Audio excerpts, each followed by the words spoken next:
The stagecoach rattled to a stop in front of the dusty outpost station, just as Willa Robinson's vision began to blur at the edges.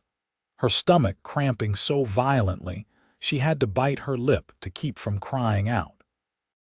She had not eaten more than a handful of stale crackers in 3 days, having spent every last penny on the coach fare from St. Louis to this God-forsaken corner of Utah territory. Kelton was supposed to be her salvation, the place where Xavier Olsen awaited his mail-order bride. But as she stepped down from the coach on trembling legs, the August sun of 1875 beat down mercilessly, and the world tilted sideways. The driver was already tossing down luggage, shouting something about the next departure, when Willa's knees buckled. She heard a distant thud that might have been her own body hitting the ground, and then there was only darkness and the faint awareness of strong arms catching her before she fully collapsed into the dirt. Xavier Olsen had been waiting at the station for nearly 2 hours, his broad-brimmed hat pulled low against the glare, wondering if the woman who had written him such thoughtful letters over the past 6 months would actually arrive, or if she would come to her senses and stay in civilization. He was a practical man, 32 years old, with a ranch 15 miles outside Kelton that demanded every ounce of his strength and attention. He had no time for courting, no patience for the social dances that the few respectable women in town attended. When his younger sister had suggested placing an advertisement for a wife, he had resisted for months before finally relenting. The moment he saw the young woman stumble from the coach, something in his chest tightened. She was small and slight, with dark hair escaping from beneath a worn bonnet, and her dress, though clean and carefully mended, had seen better days. He stepped forward instinctively as she swayed, and when her eyes rolled back and her legs gave way, he lunged forward and caught her just before she hit the ground. Miss Robinson, he knew it had to be her. No other women had been on that coach, and he recognized the blue dress she had described in her last letter. Up close, he could see how pale she was, how her cheekbones stood out too sharply in her face. Her lips were cracked and dry, and when he shifted her weight in his arms, he was shocked at how light she was, how fragile she felt against his chest. The station master hurried over, his weathered face creased with concern. "She's sick, Olsen." "I do not know." Xavier adjusted his grip, cradling her more securely. Her head lolled against his shoulder, and he could feel the rapid flutter of her heartbeat through the thin fabric of her dress. "Get her bags. I am taking her to my wagon." "But the doc is in town. You ought to." "The doctor is a drunk who is more likely to bleed her than help her." Xavier was already striding toward his wagon, his long legs eating up the distance. "I will take care of her myself." The 15-mile journey to his ranch had never seemed longer. He had arranged blankets in the wagon bed before coming to town, thinking she might prefer to rest rather than sit on the hard bench seat during the drive. Now he was grateful for his foresight. He settled her as gently as possible on the blankets, then climbed onto the driver's seat and urged his horses into a steady trot. Every few minutes he glanced back to check on her. She had not stirred, and her breathing seemed shallow. Worry gnawed at him. What if she was seriously ill? What if she had consumption or some other wasting disease? But even as the concerns raced through his mind, he remembered the careful penmanship of her letters, the intelligence and gentle humor that had shone through her words.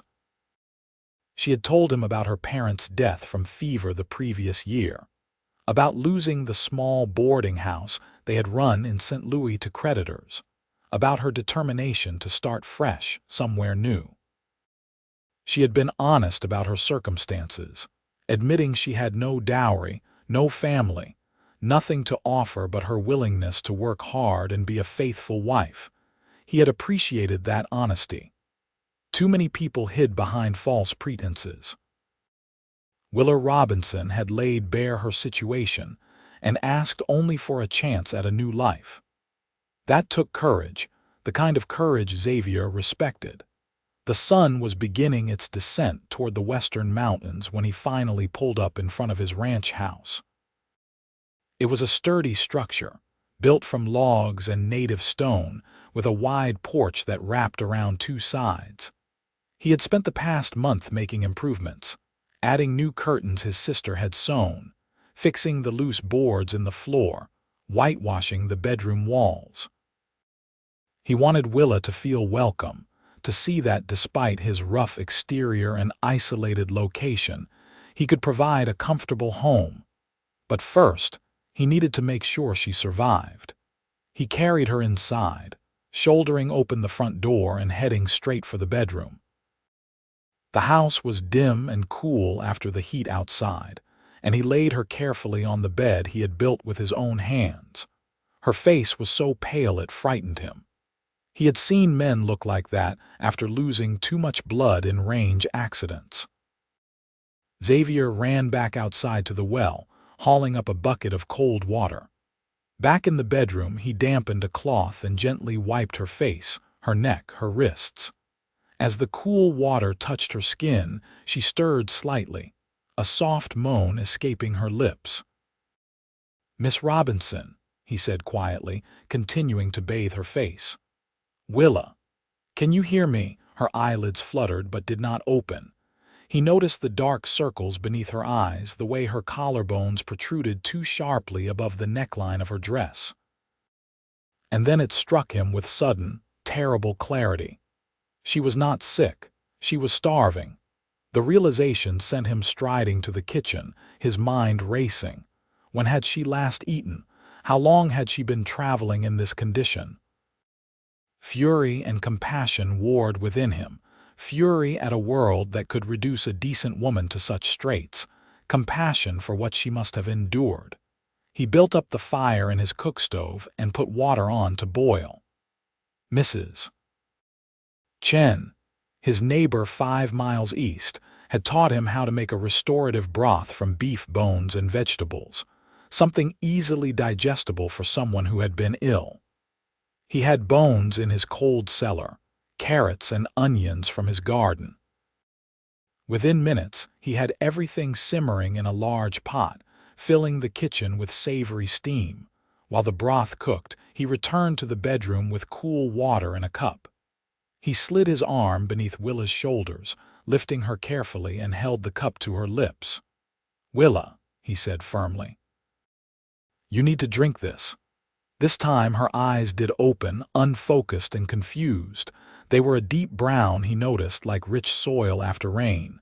She tried to pull away, disoriented, but he held her steady. "It is all right," he said, softening his tone. "You are safe. You are at my ranch. I am Xavier Olsen. Do you remember? You came to marry me." Recognition flickered in her eyes, followed immediately by shame. She tried to speak, but her voice came out as barely a whisper. "I am sorry. Drink first, then we will talk." She was too weak to argue.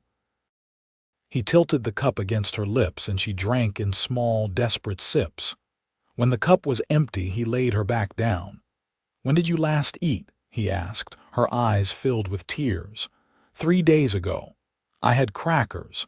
Before that, some bread, maybe 5 days past." The words came haltingly, as if it took great effort to form them. "I spent everything on the coach fare. I thought I could make it. I thought once I arrived there would be food and I would be fine. I am so sorry. You must think I am a fool." "I think you are the bravest woman I have ever met," Xavier said quietly. The tears spilled over then, tracking down her temples into her hair. He wiped them away with his calloused thumb, the gesture awkward but tender. "I have broth cooking. When it is ready, I will bring you some. You need to eat slowly, just a little at first." "Can you do that?" She nodded, her eyes already drifting closed again. He stayed beside her until her breathing deepened into sleep, then returned to the kitchen to check his broth. An hour later, when the light outside had faded to purple dusk, he brought a bowl of the steaming liquid to the bedroom. Willa was awake again, her eyes more alert though still shadowed with exhaustion. "Can you sit up?" he asked. "I think so." Her voice was stronger now. She pushed herself upright with visible effort, and he arranged pillows behind her back. Then he sat on the edge of the bed and held out the bowl. "I can feed myself," she said, reaching for it, but her hands shook so badly he was afraid she would spill it. "Let me help." He spooned up a small amount of broth, blew on it to cool it, and held it to her lips. She hesitated, then opened her mouth and accepted it. Her eyes closed as she swallowed, and a sound very close to a sob escaped her. "Is it too hot?" he asked with concern. "No, it is perfect. I just cannot remember the last time something tasted so good." They continued in silence for several minutes, Xavier patiently feeding her small spoonfuls while she tried not to gulp it down too quickly. He could see the effort it took for her to pace herself, the hunger that must be clawing at her stomach. "There is more when you are ready," he said when the bowl was half empty. "But we should wait a little while. I do not want you to get sick. You are very kind." She looked at him directly for the first time, really looked at him, and he felt the weight of her gaze. "Your letters did not mention that. I wrote about the ranch, the land, the weather, practical things." "Yes, very practical." A hint of a smile touched her lips. "I thought perhaps you were a man who did not believe in wasted words." "I am not good with words. I am better with actions." "Then your actions speak very well of you, Mr. Olsen." "Xavier," he corrected. "If we are to be married, you should call me Xavier." The smile faded, and she looked down at her hands, which were clasped tightly in her lap. "You might not want to marry me now. You thought you were getting a healthy wife, someone who could help with the work. Instead, you got a half-starved fool who fainted at your feet. I got a woman with the courage to travel 1,500 miles alone to start a new life. I got someone who was willing to risk everything for a chance at something better." He set the bowl aside and took one of her hands in his. It was so small and delicate compared to his own work-roughened hand, but he could feel calluses on her fingers, evidence of hard work. "You are exactly what I hoped for, Willa Robinson. The only question is whether I am what you hoped for." She looked up at him with those deep brown eyes, and he saw surprise there and something else. Relief, perhaps, or the beginning of hope. "I hoped for someone decent," she said softly. "Someone who would treat me with respect, someone who would give me a chance to prove myself." "I think you might be all of those things, Xavier Olsen. Then we have a good foundation to build on."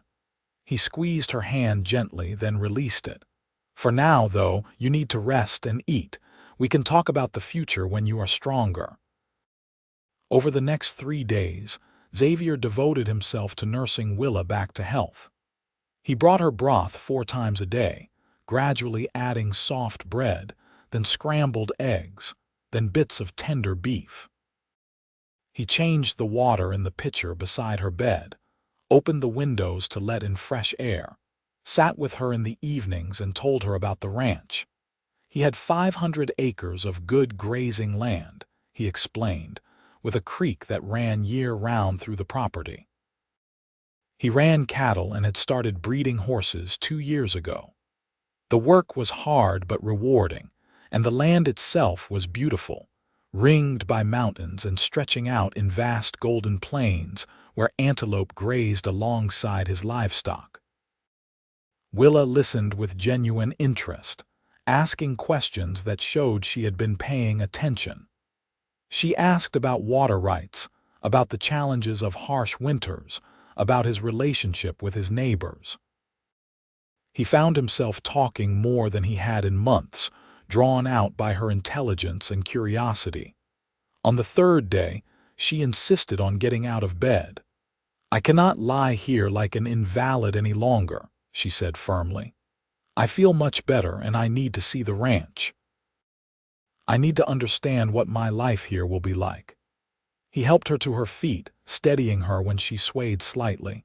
She was still too thin, but there was color in her cheeks now, and her eyes were bright with determination. "Take it slowly," he cautioned, but she was already moving toward the door, eager to explore. He gave her a tour of the house, which did not take long.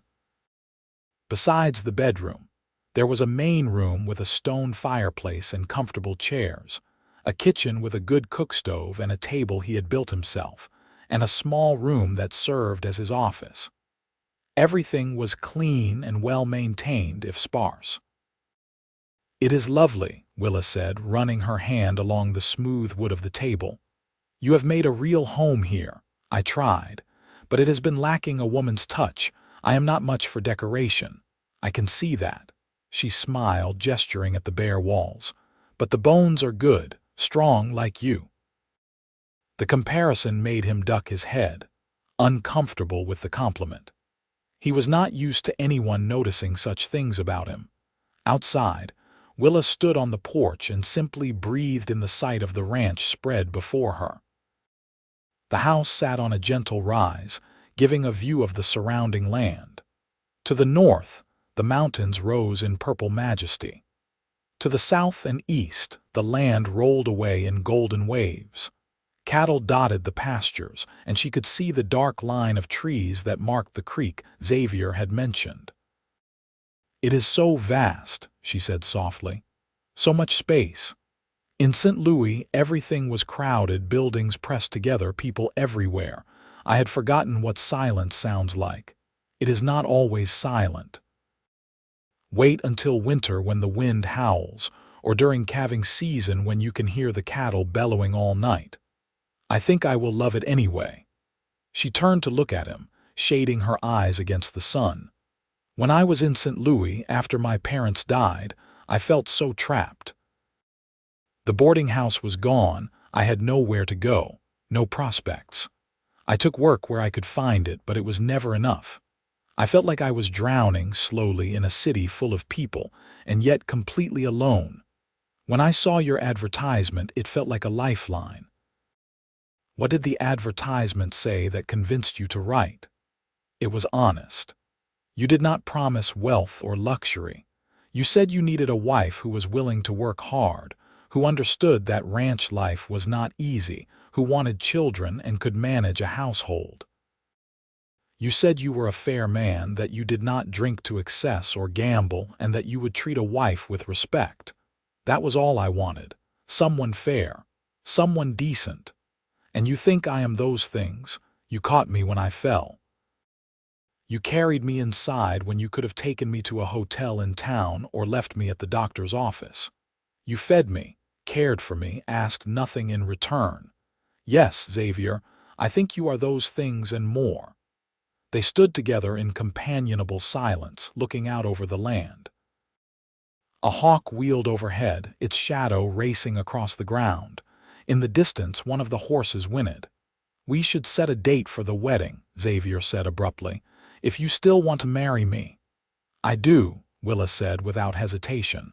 "But are you certain?" "You have only known me for 3 days, and I have spent most of that time in bed, weak as a kitten. I have known you for 6 months through your letters. The woman who wrote to me about her dreams of having a garden, of baking bread, of raising children in wide, open spaces, that woman is standing beside me now. You are exactly who I thought you would be, Willa. Then yes, let us set a date." She paused, then added with a touch of humor, "Though I should warn you that I have nothing suitable to wear for a wedding. The dress I traveled in is my best, and it is not very impressive. You could wear a flour sack and still be the most beautiful bride in Utah territory." The compliment, so unexpected and earnest, made her blush. "You are a dangerous man, Xavier Olsen. I think you might be more skilled with words than you realize." The wedding took place the following Sunday in Kelton's small church, with half the town in attendance.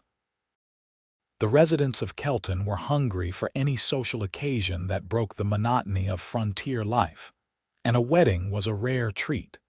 Xavier wore his best suit, brushed and pressed until it was presentable. Willa had spent the week before the wedding working on her dress, taking it apart and resewing it with fabric she had bought at the general store using money Xavier had given her. She had protested the gift, but he had been firm. "You are going to be my wife," he had said.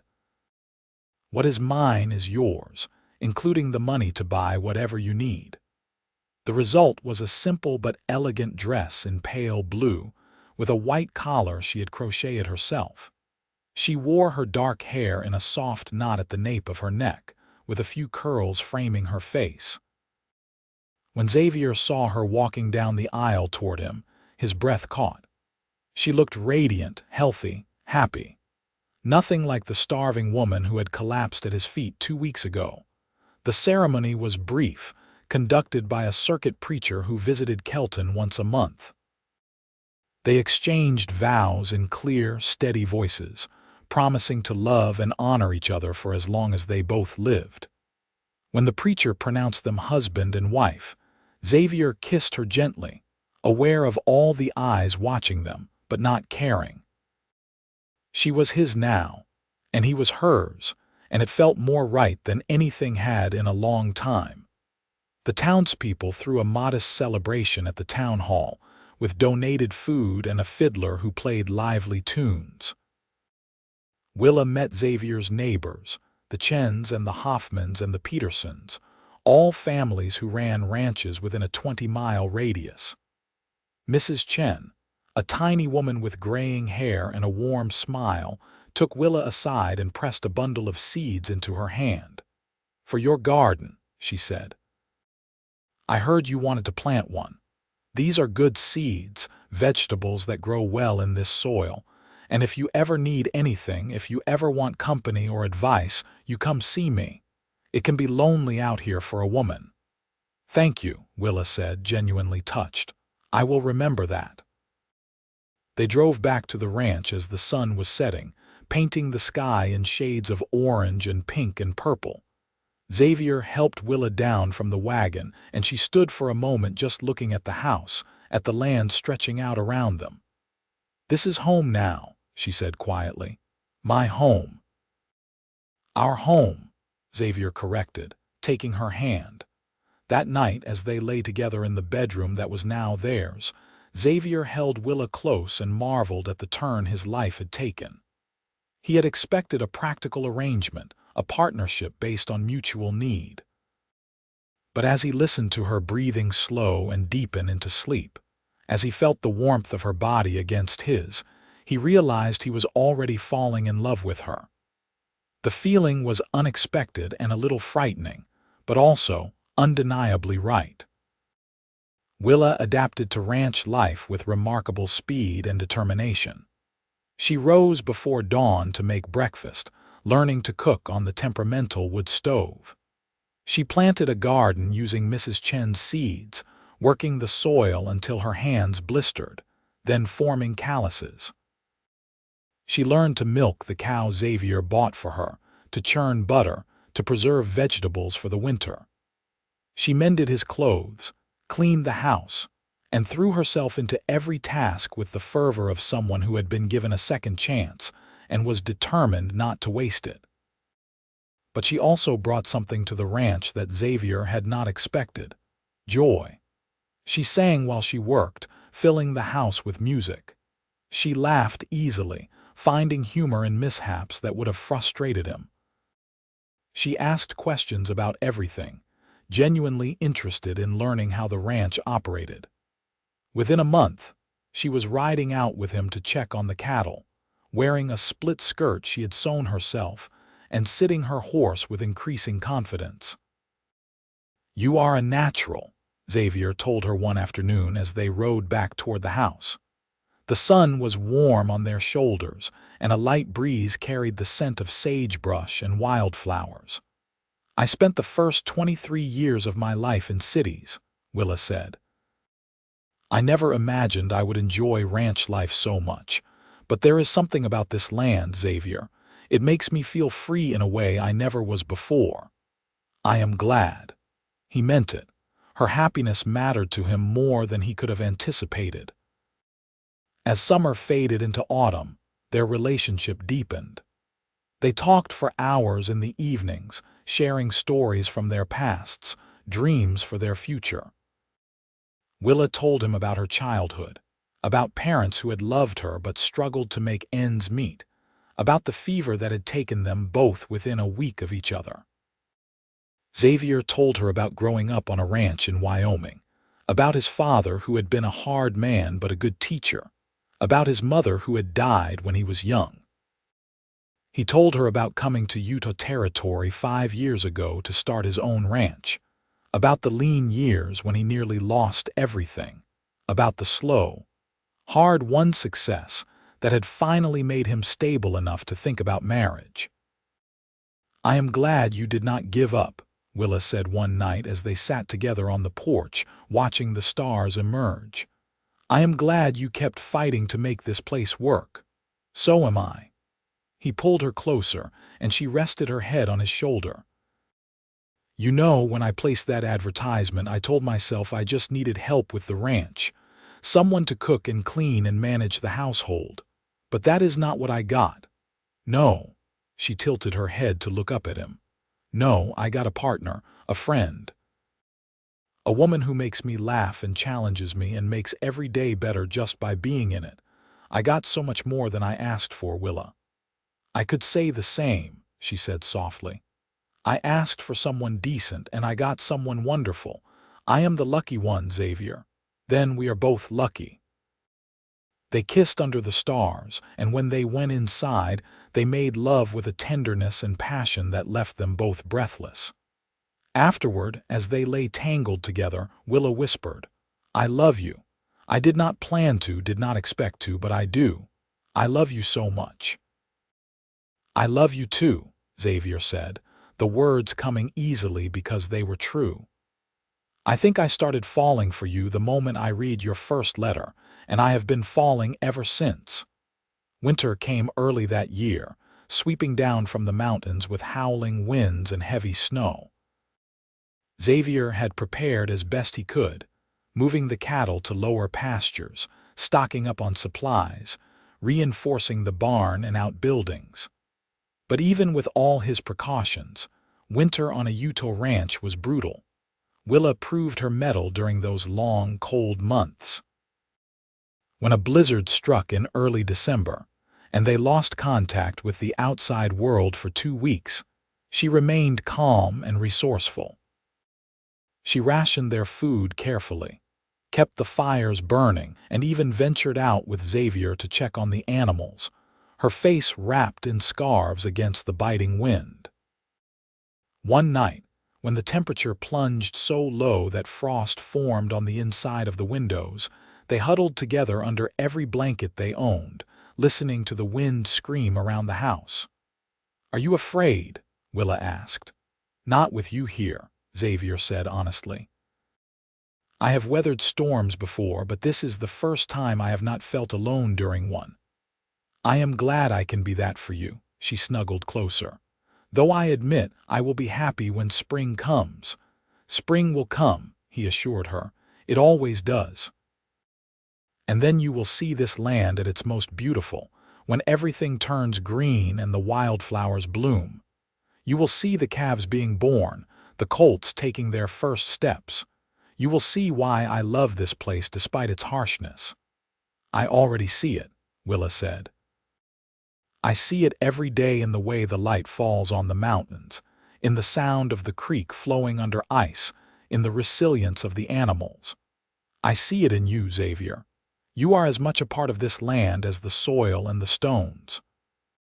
Her words touched something deep in him, and he held her tighter, grateful beyond measure for her presence in his life. Spring did come, eventually, melting the snow and revealing the land beneath. Willa watched in delight as the first green shoots appeared, as the creek swelled with runoff, as the cattle began dropping calves. She worked alongside Xavier from dawn to dusk, helping with the endless tasks that came with calving season.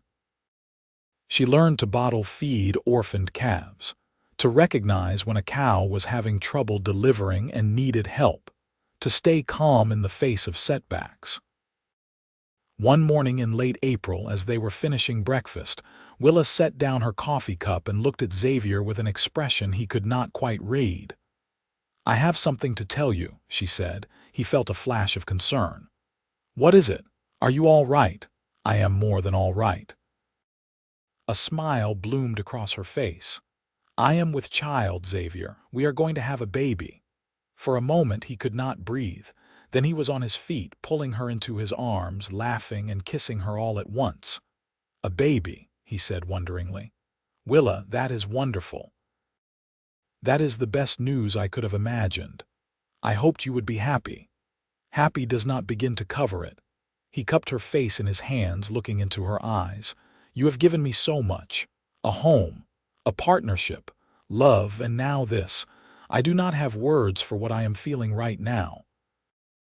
"Then show me," she whispered, and he did, with a kiss that spoke of love and joy and a future brighter than either of them had dared to dream. The pregnancy progressed smoothly through the summer. Willa continued to work as much as she was able, though Xavier hovered anxiously and tried to get her to rest more. She laughed at his concern but secretly loved it, loved knowing he cared so deeply. Mrs. Chen visited often, bringing advice and remedies for morning sickness, checking on Willa's progress with the practiced eye of someone who had borne 5 children of her own. "You are healthy and strong," she told Willa during one visit. "You will do fine. But when your time comes, send Xavier to get me. I will be here to help." As autumn painted the landscape in golds and reds, Willa grew larger and moved more slowly. She spent her time preparing for the baby, sewing tiny clothes, setting up a cradle that Xavier had built with painstaking care. They talked for hours about names, about what kind of parents they wanted to be, about the life they would give this child. "I want our child to know they are loved," Willa said one evening as they sat together, her hand on her swollen belly.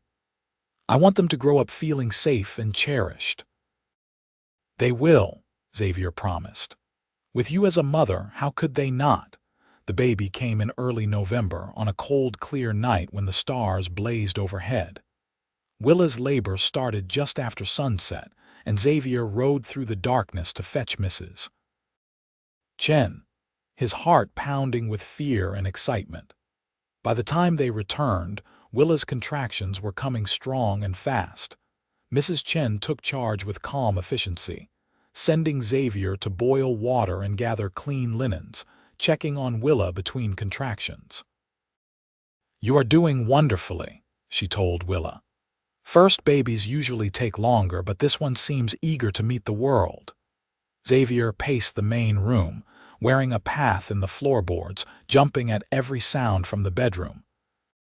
When he heard Willa cry out in pain, he started toward the door, but Mrs. Chen's daughter, who had come along to help, stopped him. "Let my mother work," she said gently. "Your wife is strong. She will be fine." He wanted to believe that, but the sounds coming from the bedroom terrified him. He had helped dozens of cows through difficult births, had seen the toll that labor took, and the thought of Willa suffering that way made him feel helpless. Finally, after what felt like hours but was probably less than one, he heard a new sound, the sharp, indignant cry of a baby. His knees went weak with relief. Mrs. Chen emerged from the bedroom, smiling broadly. "You have a son," she announced. "A healthy boy with good lungs, and your wife is tired but well. You can go in now." Xavier did not remember crossing the room, but suddenly he was at the bedside, looking down at Willa. She was pale and exhausted, her hair plastered to her forehead with sweat, but she had never looked more beautiful to him. In her arms, wrapped in a soft blanket, was a tiny red-faced baby. "Meet William Xavier Olsen," Willa said softly. "I thought we could call him Will." "Will," Xavier repeated, his voice rough with emotion. He reached out a tentative finger, and the baby's tiny hand wrapped around it with surprising strength. "Hello, son. Do you want to hold him?" Willa asked. Xavier had handled newborn calves and colts without hesitation, but the thought of holding his own child terrified him. Still, he nodded, and Willa carefully transferred the baby to his arms. Will was so small, so light, so impossibly perfect. Xavier looked down at his son's face, at the tiny features and the eyes that were trying to focus, and felt his heart expand in a way he had not known was possible. "I promise I will take care of you," he whispered. "I promise I will be the best father I can be. I promise you will always have a home here and love and everything you need to grow strong."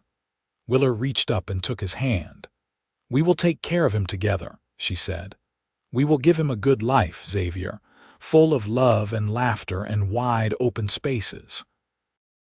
"Yes," he agreed, looking from his son to his wife, these two people who had become the center of his world. "We will." The first years of Will's life were filled with the ordinary miracles of watching a child grow. He took his first steps on the porch while Xavier and Willa both hovered anxiously nearby. He spoke his first words, "Mama" and "Dada" and "horse," which delighted them both. He learned to help with small tasks around the ranch, feeding the chickens and collecting eggs, his small face serious with concentration. Willa thrived as a mother, patient and loving, but also firm when necessary. She taught Will his letters and numbers, read to him every night, sang him the same songs her mother had sung to her. Xavier taught him about the land, about the animals, about the importance of hard work and integrity. They had 2 more children in the following years. A daughter named Rose who had Willa's dark eyes and Xavier's stubborn determination, and another son named Thomas, who was cheerful and easygoing from the moment he was born. The house that had once seemed so quiet now rang with children's laughter and the chaos of family life. Xavier expanded the ranch gradually over the years, buying adjacent land when it became available, increasing his herds, building a reputation for quality livestock. Willa started a small business selling her preserves and baked goods in town, using the money to buy things for the children and the house. They worked as partners in everything, making decisions together, supporting each other through challenges, and celebrating victories as a team. One evening, when Will was 10 and Rose was 7 and Thomas was 5, the family gathered on the porch after dinner to watch the sunset. It had become their ritual, this quiet time together at the end of the day. The children were chattering about their day, about the new calf that had been born and the fox they had seen near the creek. Willa sat in her rocking chair, mending one of Thomas's shirts. Xavier sat beside her, whittling a new toy for the children. "Papa," Will said suddenly, "why did Mama come here? Why did she leave St. Louis to marry you?" Xavier and Willa exchanged a look. They had told the children bits and pieces of the story over the years, but never the whole truth about how desperate Willa's circumstances had been. "I came because I wanted a new life," Willa said carefully. "I wanted a family and a home, and I found both here." "But how did you know Papa was a good man?" Rose asked. "What if he had been mean?" "I read his letters," Willa said, "and I trusted my instincts." "Sometimes you have to take a risk for something you believe in." "It was the best risk I ever took," Xavier added, reaching over to squeeze Willa's hand. "Coming here, marrying your father, building this life, I would not change a single thing." "Not even the hard parts?" Will asked. He was a thoughtful child, always asking questions. "Not even the hard parts," Willa confirmed. "The hard parts made the good parts even better. They taught me things I needed to learn, and they led me here to this porch with all of you. That makes everything worth it." As the children went back to their chatter, Willa leaned closer to Xavier and whispered, "Do you ever think about that day at the station, when I fainted?" "Sometimes," he admitted. "I think about how different things could have been." If the coach had arrived earlier or later, if someone else had caught you, if you had decided not to come at all. I think about it too, and I am grateful for every moment since then, every single one. So am I. He lifted her hand to his lips and kissed it gently. You are the best thing that ever happened to me, Willa Olsen. You and our children, this life we built together. I love you more now than I did the day we married, and I will love you more tomorrow than I do today. That is quite a promise, she said, but her eyes were shining.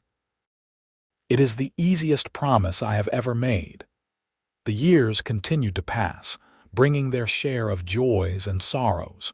There were harsh winters and dry summers, good years and lean ones. They lost livestock to disease and weather, faced challenges that tested their endurance and resolve.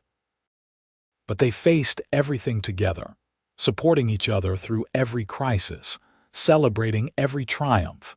When Will turned 18, he told his parents he wanted to stay on the ranch and work alongside his father. Xavier felt a surge of pride and gratitude.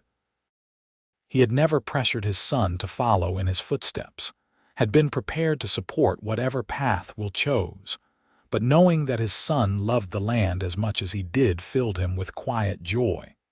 Rose grew into a spirited young woman who loved horses and had a gift for training them. She started breeding and selling horses, adding another dimension to the ranch's operations. Thomas, ever easygoing, split his time between helping on the ranch and working in town at the general store, enjoying the social interaction that came with dealing with customers. As Xavier and Willa aged, they gradually passed more responsibilities to their children, stepping back to let the next generation take the lead. But they remained active and engaged, offering advice when asked, helping where needed, enjoying the fruits of the life they had built. On a warm spring day in 1905, 30 years after Willa had first arrived in Kelton, Xavier and Willa sat together on their porch, watching their grandchildren play in the yard. Will had married a local girl named Sarah, and they had 3 children of their own. Rose had married a rancher from the next county, and they visited often with their 2 sons. Thomas was courting a young woman from town, and wedding plans were in the works. "You remember the day we met?" Xavier asked, taking Willa's hand in his.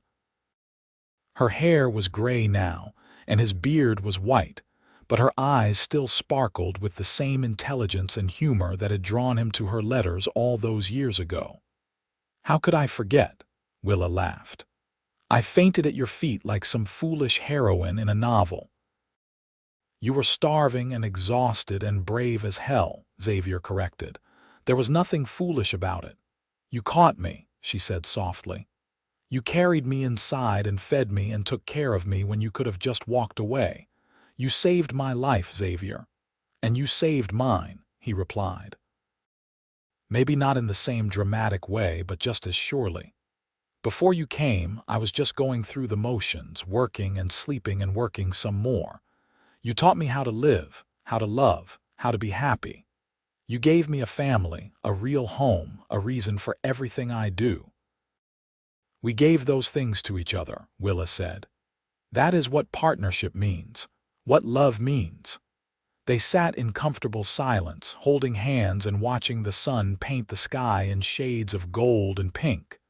The mountains rose in the distance, purple and eternal. The land stretched out around them, familiar and beloved. The sounds of their grandchildren's laughter drifted across the yard. "If you could go back," Xavier said thoughtfully, "and talk to yourself 30 years ago, what would you say?" Willa considered the question. "I would tell myself to have courage, that the risk is worth it, that stepping off that stagecoach into an unknown future will lead to more happiness than I can imagine." "What about you?" "I would tell myself to trust my instincts, that the woman whose letters made me smile was worth waiting for, worth fighting for, worth building a life with. I would tell myself that love is not something to fear, but something to embrace with both hands and never let go." "Good answers," Willa said, leaning her head on his shoulder. Very good answers. As darkness fell and the stars began to emerge one by one, they remained on the porch, savoring the peace and contentment that came from a life well lived together. They had faced hardship and joy, struggle and triumph, loss and gain. Through it all, they had held fast to each other and to the promises they had made on that long-ago Sunday in Kelton's small church. The mail-order bride who had arrived starving and desperate had become the heart of a thriving ranch and a loving family. The practical rancher who had placed an advertisement for a wife had found a soulmate and partner beyond his wildest dreams. Together, they had built something lasting and good, a legacy of love and hard work that would continue long after they were gone. And as they sat together under the vast Utah sky, surrounded by the evidence of the life they had created, they knew without question that every struggle had been worth it, every hardship had been justified, every moment of doubt had been answered. They had found each other against all odds, and in finding each other, they had found home. The ranch continued to prosper under Will's capable management, but Xavier and Willa remained involved in the rhythms of ranch life for many years. Xavier still rode out to check on the cattle well into his 60s, though he let Will handle the harder physical work. Willa still tended her garden, though Rose often helped with the weeding and harvesting. They had earned their rest, but neither of them was ready to stop contributing entirely. Their love, if anything, deepened with age.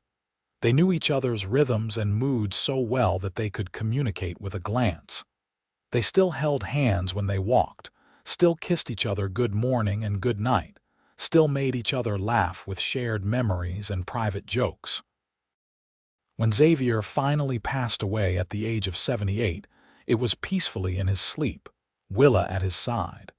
He had lived a full life, had seen his children grow and his grandchildren thrive, had worked the land he loved until the very end. Willa grieved deeply, but without bitterness. She had been given 30 years with a man who loved her completely, who had given her everything she had ever dreamed of, and so much more.